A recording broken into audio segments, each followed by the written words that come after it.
나 이거에 완전 빠졌어요. 이게 한국 문화의 좋은 점이고 정 같아요. 우리나라 말과 노래와 이런 거를 얼마나 잘하느냐에만 관심 있었는데 쟤는 참 우리말을 참 잘하네. 그렇죠.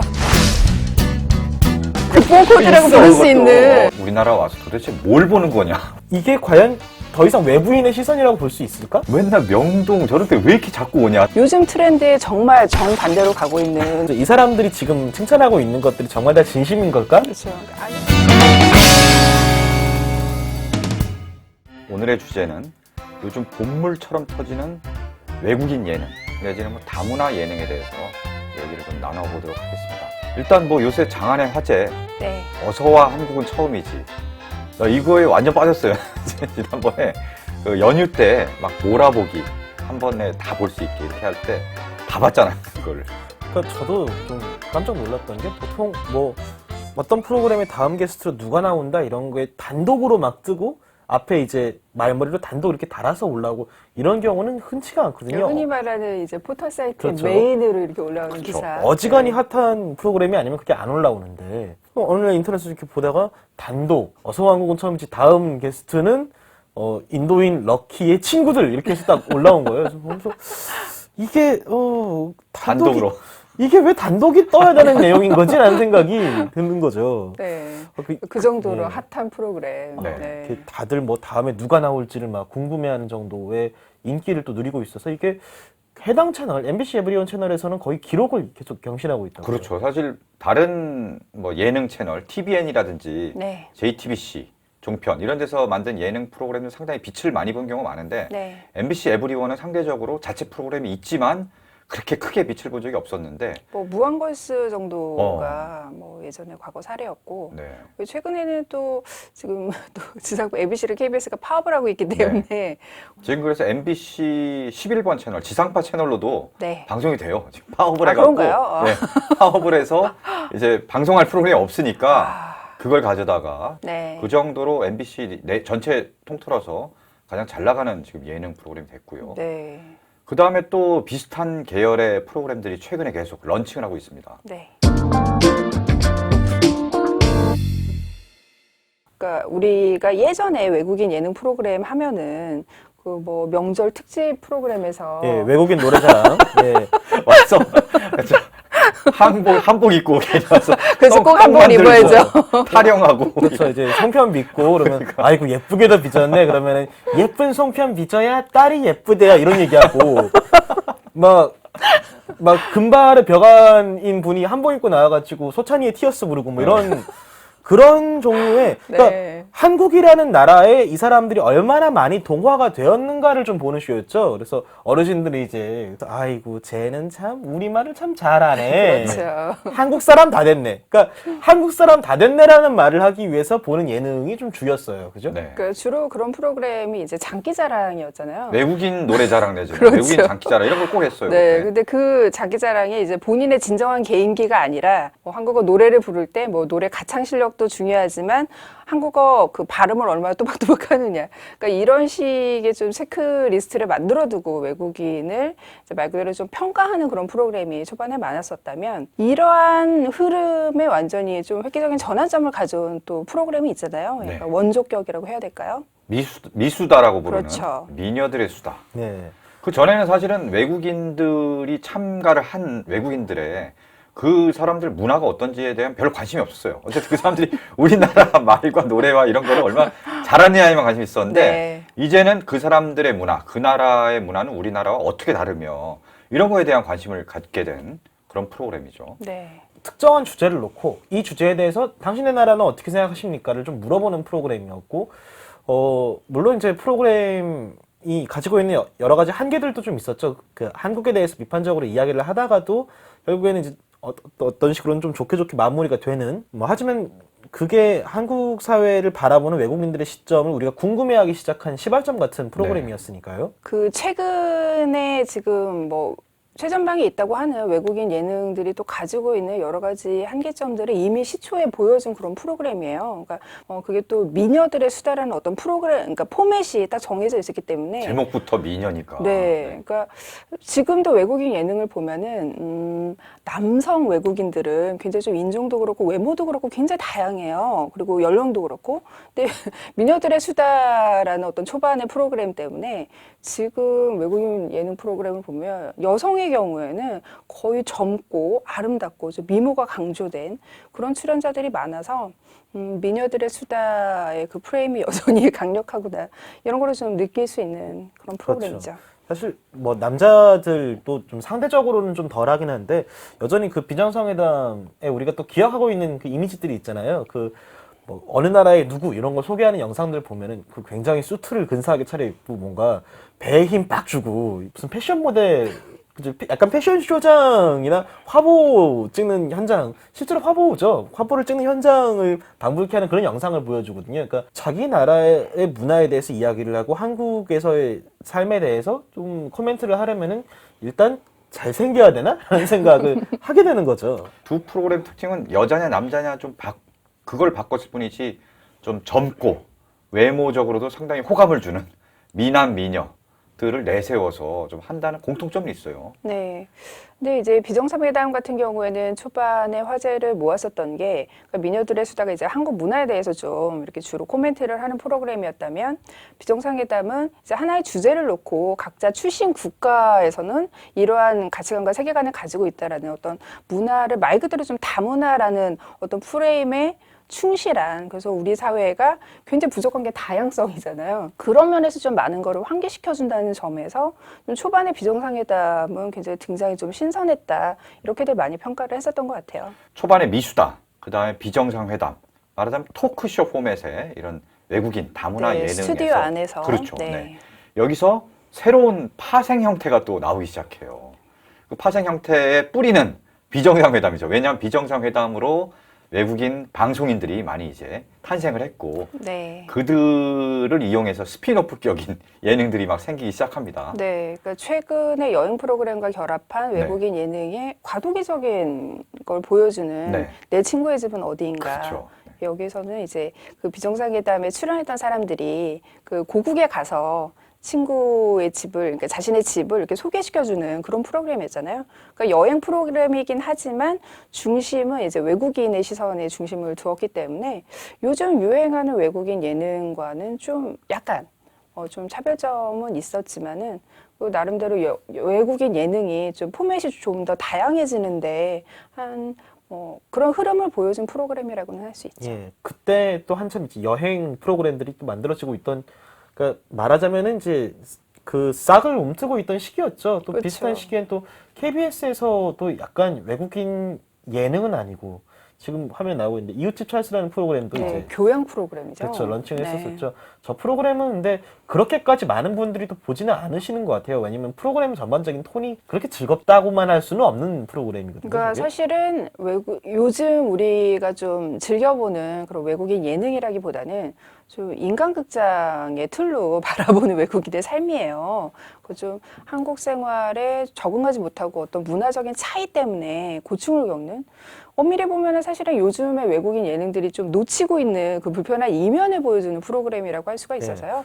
아마 많은 분들이 저 프로그램을 직접 보지는 않으셨어도 이제 캡처로 올라온 뭐 그런 몇몇 장면들은 익히 보셨을 거예요. 뭐 이를테면은 돼지고기를 먹을 수 없는 이제 무슬림인 이웃에게 자꾸만 이제 시장 상인들이 뭘 이렇게 먹어보라고 자꾸 주고 삼겹살을 예. 주고 막 그래서 이런 게 나오나요? 너는 그걸 네. 왜 못 먹느냐라고 타박을 하고 또 이제 어디서 테러가 일어났다 그러면 니네들은 왜 그러냐라고 다짜고짜 물어본다거나 이런 식의 모습들 때문에 상처를 받는 그렇죠. 국내 거주 외국인들 네. 혹은 이제 한국 국적자들의 이야기들이 나오는데 이게 꽤 오래 방영되고 있음에도 불구하고 이거를 본 사람들이 거의 없는 이유는 사실은 그거죠. 그러니까 보면 볼수록 한국인들이 좀 불편해할 만한 이야기. 그러니까 우리가 얼마나 그 폭력적인 태도로 외국인들을 대하고 있는가에 대한 이야기다 보니까 네. 저거는 이제 인기를 못 얻는 동안 이제 내 친구의 집은 어디인가는 인기를 굉장히 키우고 지금 우리가 한참 이야기를 했던 요새 핫한 새 프로그램의 네. 전신이나 모태가 돼버렸단 말이죠. 네. 그리고 여전히 좀 이 현재 유행하고 있는 외국인 예능들이 놓치고 있는 지점을 이렇게 보여주는 어떤 현재 진행형의 지표 같은 프로그램으로 사실은 이웃집 찰스 같은 프로그램이 좀 계속해서 이어져야 한다는 뭐 그런 의의가 있는 프로그램이고요. 가장 히트를 치고 있는 네. 어서와 한국은 처음이지. 약간 그 외국인, 다른 나라의 문화와 우리나라의 문화를 부딪히게 만드는데 여기에 이제 키워드가 여행. 아, 외국 사람들이 한국에 여행 오면은 이런 거를 찾고 이런 거에 대해서 궁금해 하는구나. 그 사람들은 한국의 어떤 문화를 봤을 때 이런 식으로 생각하는구나. 나라마다 또 생각하는 게 좀 다르거든요. 뭐 독일 사람들 스타일 다르고 이탈리아 사람들 스타일 다르고 멕시코 사람들 스타일 다르고 그런 것들을 보는 재미가 상당하더라고요. 그렇죠. 또 그 나라의 문화를 보여주는 듯 하면서 우리가 또 그 나라에 대해서 어떤 고정관념이나 뭐 편견을 갖고 있는 것과 전혀 다른 모습을 또 보여주기도 하잖아요.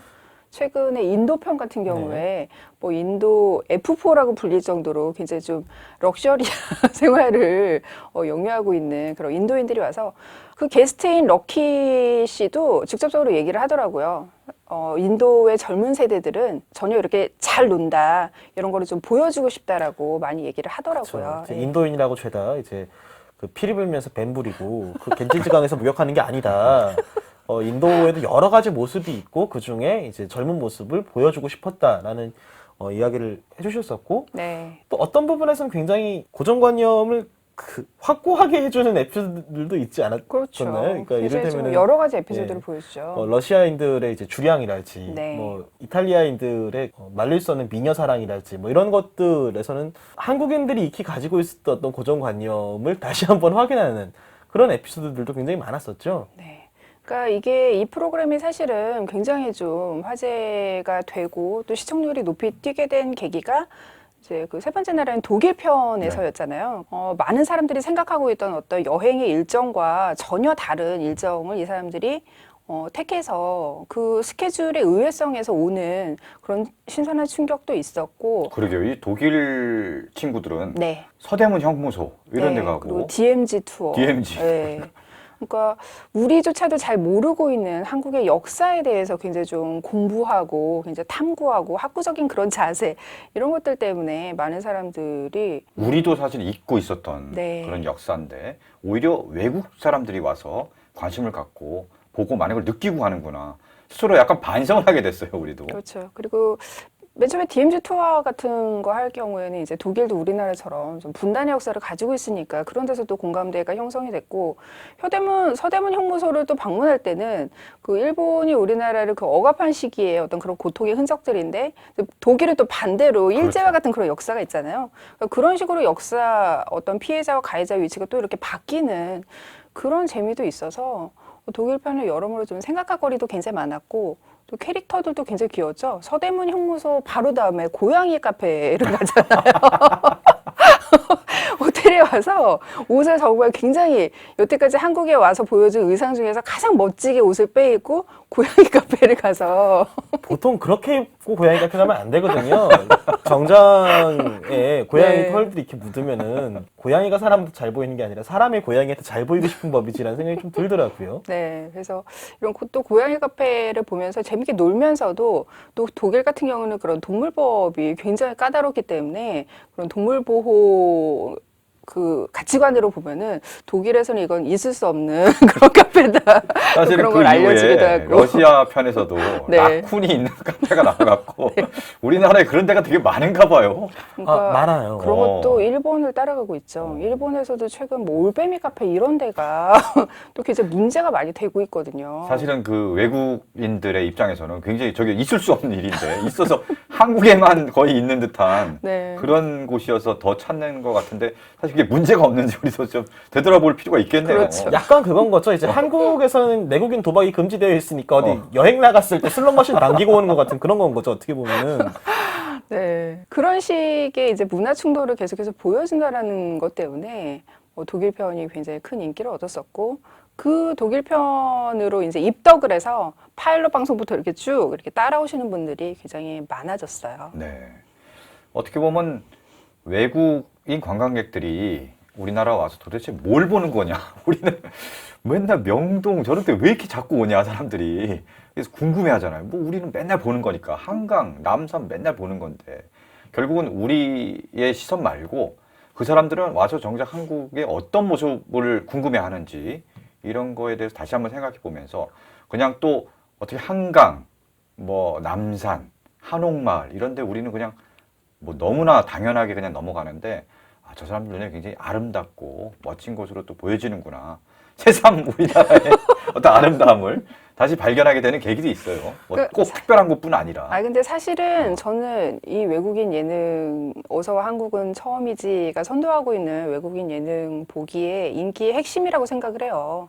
그러니까 결국에는 어떤 국뽕 프로그램, 국뽕 코드라고 있어, 부를 수 그것도. 있는. 있어. 그것도. 그래서 최근에 이제 일본에 이런 프로그램이 정말 많거든요. 이렇게 외국인이 와서 일본 문화를 체험하면서 일본 멋져요, 최고예요, 막 이렇게 외치는 프로그램이 진짜 많아요. 스튜디오에서 하는 프로그램도 있고, 일본 제품을 가지고 외국에 나가서 우리 제품 좋죠, 이런 프로그램들도 있고, 그러니까 최근에 뭐 쿡방이라든지 먹방 이런 예능의 흐름이 계속해서 일본에서 유행하는 어떤 트렌드를 쫓아간다라는 비판이 계속해서 왔었는데 외국인 예능마저 따라함으로써 그런 비판에 어떤 정점을 찍은 게 아닌가. 그러니까 저도 어서 한국인 처음이지 굉장히 재밌게 보면서도 한편으로 그런 불편함이 계속 있는 거예요. 여행 오신 분들이 여행지에 대해서 이제 뭐 여행하러 온 거니까 되게 즐거워하려고 노력을 하고 또 이게 또 방송으로 나가는 거기도 하고 하다 보니까 굉장히 어떤 평을 할 때 조심스러워하는 게 있단 맞아요. 말이에요. 네. 그러니까 이를테면은 독일 편이었죠. 이제 김치를 먹어보고 페터가 나한텐 이거 좀 너무 맛이 강한데? 라고 얘기를 하니까 그래서 마리오가 딱 잘라서 우리를 초대해 준 나라에 대해서 그런 식으로 이야기하면 안 되지. 그렇죠. 라고 이야기를 한단 말이에요. 그러니까 그거는 굉장히 감사한 일이고 고마운 일이긴 한데 그런 찜찜함이 생기는 거죠. 이 사람들이 지금 칭찬하고 있는 것들이 정말 다 진심인 걸까? 그렇죠. 아니, 그러니까 그 사람들이 진심이겠죠. 근데 그렇게 긍정적이고 후한 평가가 나올 수밖에 없는 그런 인프라가 갖춰져 있다라는 거죠. 근데 사실 여행을 가면은 네. 우리도 외국 나가면은 뭐 웬만하면 다 이제 신기하고 예뻐 보이고 음식도 입맛에 딱히 안 맞아도 그래 외국에 왔으면 이런 거 한번 경험해 봐야지 하고 좀 더 넉넉해지고 후해지기 마련이에요. 이게 사람에 따라 여행할 오. 때 스타일이 좀 다르군요. 저는 진짜 그런데. 저는 여행지 와서 뭐 먹으면서 이제 맛이 없으면 이놈들도 관광지라고 이렇게 비싸게만 받아먹고 이거 부실한 거 봐 이러면서 먹거든요. 네. 근데 보통 그런 여러 가지 감정을 교차하기 마련인데 아무래도 이 프로그램은 이제 한국에 사는 친구들이 초대를 하는 형식의 프로그램이다 보니까 상대적으로 긍정적인 평가가 많아질 수밖에 없고 그 초대한 친구가 같이 또 여행의 중간에 한 일정에 껴서 같이 투어를 하잖아요. 그럴 때 이제 한국 문화에 대해서 굉장히 잘 알고 있는 그 외국인 친구가 한국 문화에 대해서 이렇게 설명을 많이 해주거든요. 사실은 그 과정에서 가장 좀 국뽕 코드가 강하게 드러나는 그런 성격이 좀 있어요. 뭐. 독일 편에서 그런 것도 굉장히 많이 나오긴 했어요. 그래서 네. 김치를 먹으면서 김치는 정말 몸에 좋아. 뭐 소화가 안 될 때도 김치를 먹으면 위와 장에 좋고 뭐 300가지 살아있는 유산균. 그러니까 약간 그 보면서 이거 되게 나 중학교 다닐 때 학교 선생님들이 하던 이야기를 듣는 것 같은 느낌. 그러니까 그걸 다시 받는 거죠. 네. 그러니까 그래서 어떤 부분에서는 그 러시아 편에서 좀 소주 먹고 그냥 물 같은 데라고 이야기하는 장면이 좀 통쾌하긴 했었어요. 어떤 부분에서는. 그렇죠. 그러니까 좀 그런 식으로 솔직한 코멘트. 약간 한국에서 이런 부분들은 좀 안 좋은 것 같은데 혹은 이건 좀 불편한 것 같은데 싶은 것들에 대해서 가감없이 이야기를 해줘야 한국 사람들이 조금 더 외국인 눈에서는 이런 것들은 이상해 보이고 이런 것들은 또 좋아 보이는구나.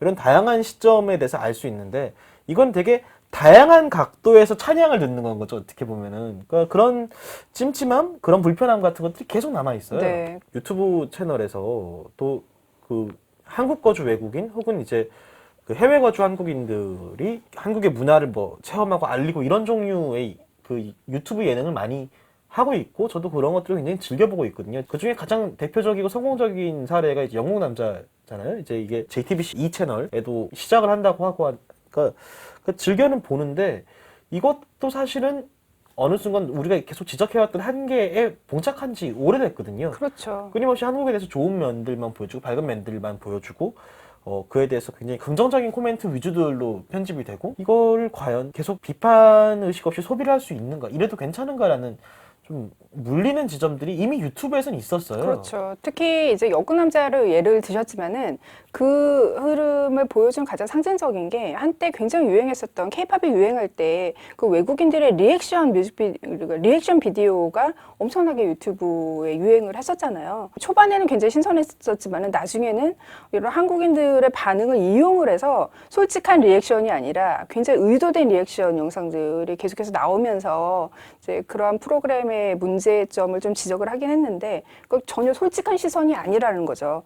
그야말로 그들의 시선을 통해서 우리 문화가 뭐 재미있고 우수하다라는 걸 인정받고 싶은 그런 욕망을 오히려 외국인의 시선을 통해서 다시 한번 확인을 하게 만드는 굉장히 좀 씁쓸한 현상인 거는 틀림이 없어요. 저는 사실 우리가 그러니까 외국인들이 와서 한국에 뭐 한식을 맛있어 한다든지 이런 거를 좋아하고 하는 거를 그걸 보여준다고 해서 아 국뽕이야 구려 이렇게 사실 그걸 무조건 내칠 필요는 없다고 봐요.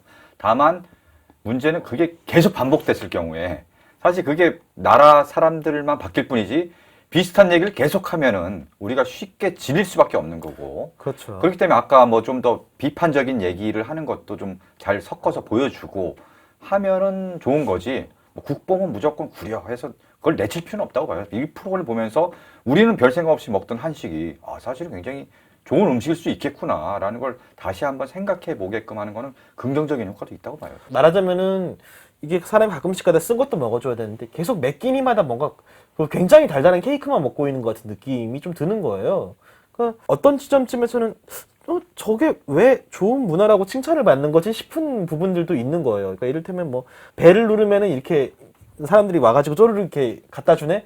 이렇게 편리한 걸 우리나라는 왜 안 하지라고 얘기하는데 왜 안 하겠어요. 얼마 전에 그 한겨레에서 왜 르포 기사 났었잖아요. 호출기를 착용하고 일을 했을 때 사람이 얼마나 미치기 일보 직전까지 가는가. 뭐 이를테면 또 어디서나 배달이 돼 얼마나 훌륭해 우리나라 왜 이런 게 없어라고 얘기하는데 왜 그게 없겠어요. 그렇죠. 배달이 노동력을 착취해서 만들어내는 거니까.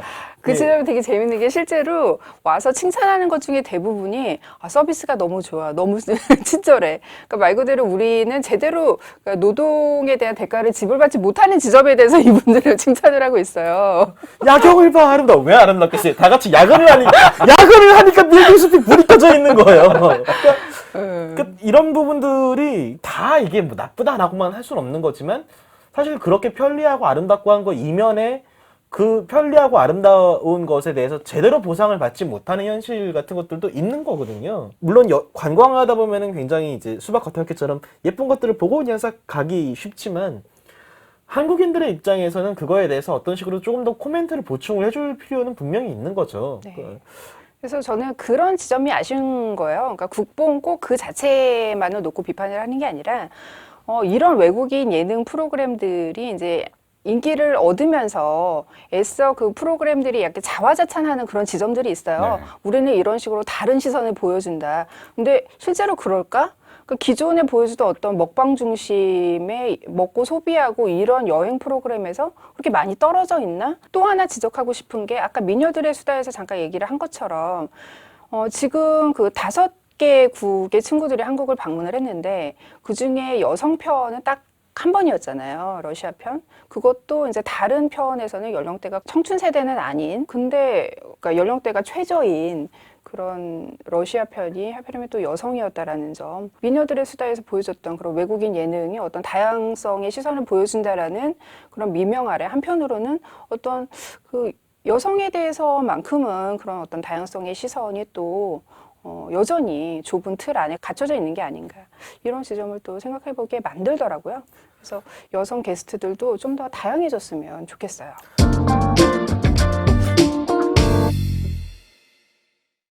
어서와 한국은 처음이지에 대해서 굉장히 많은 얘기를 했는데 또 다른 프로그램에 대해서도 좀 얘기를 해보죠. 네. 나의 외사친 같은 경우. 네, 이제 2회 방송이 그렇죠. 됐죠. 네. 일단 나라 선정 자체가 이탈리아, 그다음에 부탄. 그다음에 미국 이렇게 나오는데 부탄이 들어간 게 굉장히 신의 한 수죠. 네. 굉장히 독특하고 더 흥미를 확 땡기더라고요. 부탄. 그렇죠. 네. 많은 사람들이 또 저 나라는 도대체 뭘 하길래 행복 지수가 1위야라고 굉장히 궁금하잖아요, 사실은. 그러니까 그런 부분에서 우리가 모르고 있었던 게 굉장히 많이 나오잖아요. 뭐 이를테면은 전 국민의 80% 정도는 영어로 이제 의사소통이 가능하고 굉장히 교육률이 높은 나라다 이런 것들에 대해서는 잘 모르고 있었던 사람들이 굉장히 많잖아요. 저도 보면서 좀 많이 놀랐던 부분인 거고 우리가 좀 몰랐던 곳에 가서 좀 우리가 예상하지 못했던 그림들을 보는 사실 이게 모든 프로그램의 목표인 거잖아요. 사람이 예상하지 못하는 그림을 보여줘라. 그렇죠.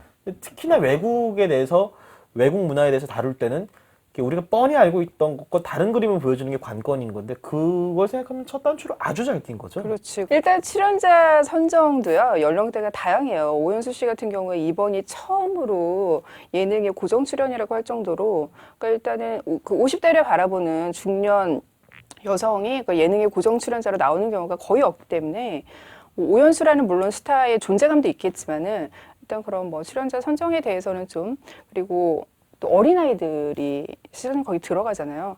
그러니까 일단 우리가 최근에 유행하는 한국 예능을 지배하고 있는 한국 중년 남성들의 시선을 벗어났다는 것만으로도 저는 좀 약간 이 프로그램에 좀 높은 점수를 주고 싶어요. 특히 아이들을 이제 2명 이제 출연하는데 아이들이 출연하는 것 자체도 굉장히 잘 한 것 같아요. 아이들은 왜 사실 좀 어른이 돼 갖고 잘 모르는 사람이랑 외국에서 이렇게 쉽게 어울리기가 이게 잘 안 되거든요.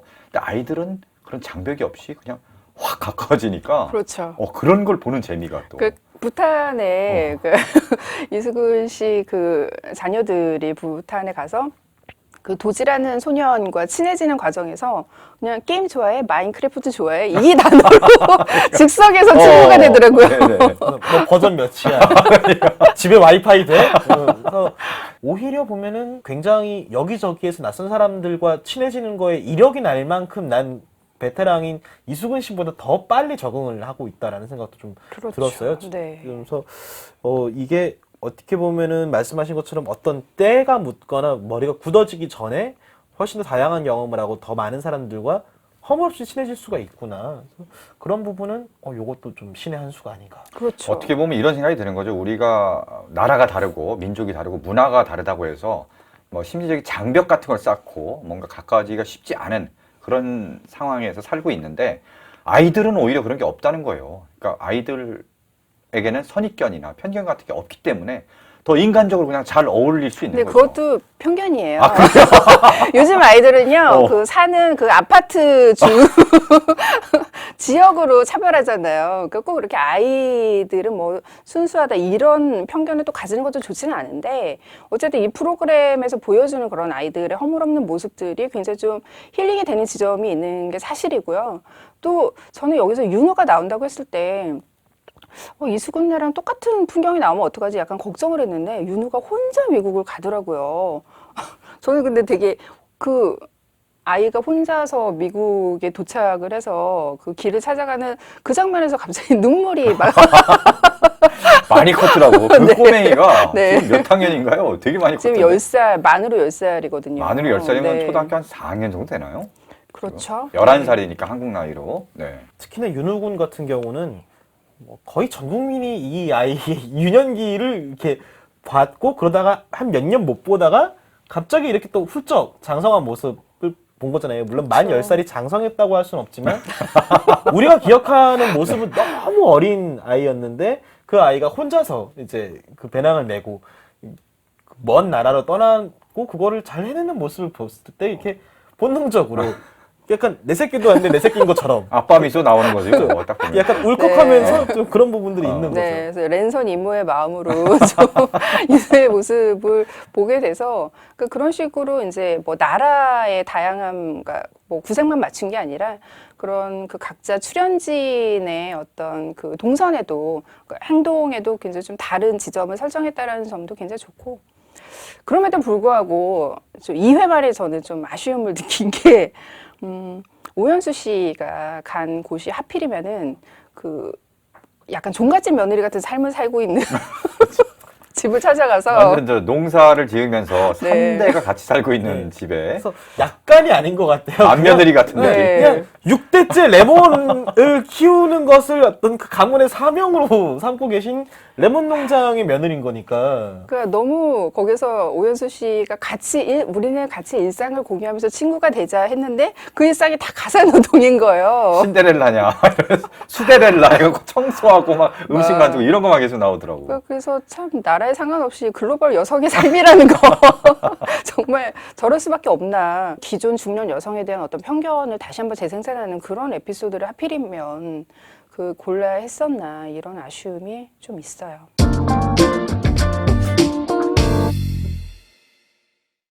지금 뭐 외국인 예능에 대해서 얘기를 많이 해봤는데 네. 어쨌든 핵심은 한국 내에 있든 아니면 한국 외 다른 나라에 있든 간에 다양한 문화, 다양한 사람들의 이야기를 우리가 보고 그걸 또 즐기면서 네. 그 사람들을 이해하게 되고 그 문화를 이해하게 되는 게 결국은 외국인 예능의 어떤 장점이자 핵심인 것 같아요. 만약에 그게 무해한 재미라면 재미만을 위해서 만드는 프로그램도 좋아요. 근데 이런 프로그램들의 문제점은 우리는 재미뿐만이 아니라 의미도 있다고 주장을 하기 때문에 이제 우리가 비판을 더 해야 되는 거죠. 조금 더 다양한 시선, 그리고 조금 더 객관적이고 균형 잡힌 시선으로 우리를 그리고 이렇게 외국을 좀 바라볼 수 있는 그런 예능들을 좀 더 많이 만나고 싶어요. 지금도 충분히 이제 붐이 일어나고 있지만 이 붐에서 빠진 부분들이 사실 많이 아쉽고 그러니까 그런 부분들이 더 채워진다라면은 정말로 조금 더 한국 사회에 의미 있는 프로그램들로